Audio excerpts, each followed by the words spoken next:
Currently, we've seen 7 first place mob votes actually be introduced inside the game, with soon to be 2 of the second place mobs from the mob vote actually be introduced too. And I think with the introduction of the Copper Golem, it actually proves how, while waiting for more mob vote losers to be implemented inside the game might be difficult, having some patience as to when the rest of these mobs actually get introduced inside the game might be beneficial for us overall. But yeah, why do I say that? Why do I really go about saying things like that about the mob vote? After all, the mob vote was very infamous for a very long space of time, as we had no idea how long we were going to wait for a mob and how long we were going to have to wait for the next mob votes and so on and so on. And as they continued piling up with the losers, it soon became clear that many of these features we'd want to see might not have ever come to the game. And I think overall, us having to wait for such a long time is a bit of a hindrance when it comes to the mobs. But I still think in the end, we are seeing some very positive things come out of these mob votes, even if we have to wait longer than expected.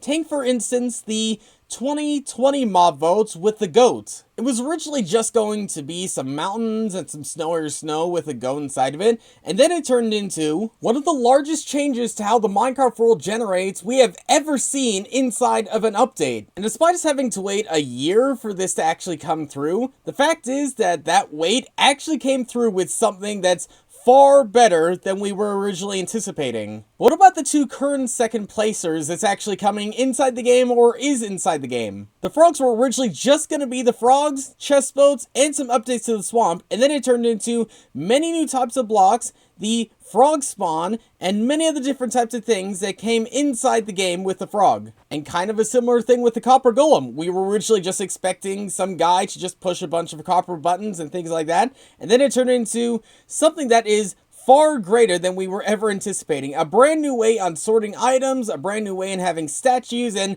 many other different types of things like that we were never originally expecting to see come inside of the game. And if we were to continue this trend of adding the second place mobs from the mob vote inside the game and drops, then what should the next one be? Well, I did do a poll over this and got a fair decent amount of people responding to it, and as it turns out, the Iceologer came in first place in that one poll. Does that mean Minecraft's gonna add that in the next upcoming game drop after the Copper Golem?